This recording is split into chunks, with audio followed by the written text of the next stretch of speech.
नमस्कार मैत्रिणींनो. लग्नानंतर होईलच की प्रेम ह्या मालिकेमध्ये आता रम्या जी आहे ना ती तिचा चांगलाच फायदा करून घेणार आहे. तो कसा? आजच्या एपिसोडमध्ये जसं काय वाहत्या नदीत रम्या आपले हात धुवून घेणार आहे. ती जीवाला खूप काय काय सुनावते. कारण पार्थने स्वतःला रूममध्ये बंद करून घेतलेलं असतं आणि मालिनी त्याला दरवाजा उघडण्यासाठी सांगत असते. पण पार्थ काही दरवाजा उघडत नसतो. तिथे रम्या येते आणि म्हणते, मामी काय चाललं आहे? तर ती सांगते, अगं बघ ना, पार्थ दरवाजा उघडत नाही आहे. तर तीही त्याला खूप आवाज देते, पण पार्थ काही दरवाजा उघडत नाही. तेवढ्यात तिथे जीवा येतो. जीवा त्याला दरवाजा उघडण्यासाठी सांगतो, पण त्याला तेव्हा रम्या खूप काही सुनावते. या घरात कोणीच तुला माफ करणार नाही असं ती जीवाला सांगत असते. आता रम्या जीवाला सांगते की तुला सगळं हे माहीत होतं, तू घरच्यांना का सांगितलं नाही? आता जर तुला थोडीशी सुद्धा तुझ्या मनामध्ये लाज शिल्लक असेल ना, तर जा त्या काव्यासोबत निघून तिच्या पाठीमागे. असं म्हणून तर रम्या त्याला खूप हिणवून बोलत असते. मालिनी म्हणते, अगं रम्या तू काय बोलते? तुला कळतंय का? इथे पार्थ दरवाजे उघडत नाही आणि तू जीवावरती काय तू राग काढते? शेवटी कुठे पार्थ तो दरवाजा उघडतो आणि तो म्हणतो की मला आहे ना एक इम्पॉर्टंट कॉल येणार आहे, मला एक मीटिंग आहे, मी बाहेर जातोय.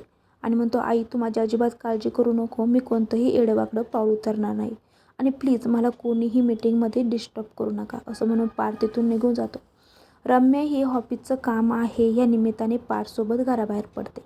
मालिनी जीवाला खूप समजावते आणि तो हार मानू नकोस असं सांगत असते.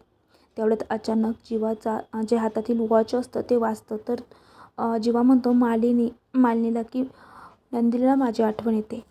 तर जीवा नंदिनीला फोन लावतो. नंदिनी फोन उचलत नाही. तर तिची बहीण छोटी फोन उचलते. ती म्हणते ते चुकून बटन दाबलं होतं. असं म्हणल्यावर तिकडे जीवा खूप रडतो. मालिनी त्याला सांगते की हार मानू नको, माझा तुझ्यावरती राग नाही आहे, फक्त तू नंदिनीला ह्या घरात परत आण एवढंच मला तुझं सांगणं आहे. तुझी नियत कधीच वाईट नव्हती. तू जे काही केलं ना ते चांगल्या मनाने केलं. आता आईचा असा धीर मिळाल्यामुळे जीवाला खूप बरं वाटतं. जीवा म्हणतो, आपण जे काही बोललो आहे ना ते मी पूर्ण करून दाखवेन. मी नंदिनी परत ह्या घरामध्ये आणनच. मालिनी जीवाला समजावते आणि म्हणते, तिला आता तू सारखा फोन करू नको, तू तिच्या फोनची वाट बघ. तू जर तिला सारखा फोन करत राहिला तर ती बिचारी डिस्टर्ब होईल. तर इकडे ना दुसरीकडे नंदिनी आरशासमोर स्वतःला बघत असते. नंदिनीचे बाबा काव्याला दोष देतात आणि तिला कधीही माफ करणार नाही असं तर काव्याला बोलत असतात. ते म्हणत असतात, मी शारदा आल्यावरती तिलासुद्धा सांगणार आहे की तू काय कारनामे केले आहे. ते नंदिनीचे बाजू घेतात आणि नंदिनीला खूप समजून सांगतात आणि म्हणतात, तुझा जो निर्णय असेल ना तो आता अंतिम निर्णय आहे. आता नंदिनीला सुद्धा असं वाटतं, बाबा म्हणतायत तेच योग्य आहे. नंदिनीला ते समजून झाल्यावरती ते खाली जातात आणि ते म्हणतात की नंदिनी, एक गोष्ट ऐक, तुझी आई आल्यावर तुला म्हणन की हे लग्न योग्य आहे, पण कधीही तू दुसऱ्या लग्नासाठी तयार होऊ नको. या लग्नातून मी तुला बाहेर काढल आणि मी तुझ्याबरोबर आहे. आता नंदिनीने हे ऐकल्यावरती नंदिनीला असं वाटतं की खरंच मी चुकले होते का? बाबा जे बोलताय ते योग्य आहे का? पण ते इथं नंदिनीच्या बाबांचं ते समजून सांगणे ना ते खरंच चुकीचं होतं. कारण त्यांनी नंदिनीला धीर द्यायला हवा आहे, तर ते नंदिनीला त्या लग्नापासून वेगळं हो असं सांगत असतात. तर इकडे ना पार्थ आता कारमध्ये बसलेला असतो. त्याला खोटी सहानुभूती द्यायची म्हणून रम्याही तेथे जाते. रम्या पार्थला म्हणते, तू अजूनही मला तुझी मैत्रीण मानतोस ना? मग तुझ्या मनामध्ये नेमकं काय चालतंय ना ते माझ्याबरोबर बोल ना. माझ्यासोबत बोल, तुझं मन हलकं होईल. त्यावरती पार्थ रम्याला विचारतो, तू अजूनही माझ्यावरती प्रेम करतेस का? असं म्हणल्यावरती रम्याच्या मनात लाडूच फुटतो. त्याला वाटतं, बापरे, डायरेक्ट पार्थने मला असं काय विचारलं? तर तर ती थोड्या वेळ शांत बसते आणि काहीच बोलत नाही. आणि मग ती म्हणते, हो रे पार्थ, मी अजूनही तुझ्यावरती प्रेम करत आहे आणि हे प्रेम माझं लहानपणीपासून होतं, हे मी कधी विसरूच शकत नाही. दुसरीकडे काव्या बाबांची समजूत काढण्याचा प्रयत्न करते, पण ते काहीच ऐकून घ्यायला तयार नसतात. आरुषी त्यांना खूप समजून सांगण्याचा प्रयत्न करतात, पण बाबा आरुषीला म्हणतात की तू छोटी आहे, या गोष्टीत पडू नको. काव्या त्यांना आता जाब विचारते, माझा भूतकाळ सगळ्यांपासून मी लपवला, हा काही मी गुन्हा केला का?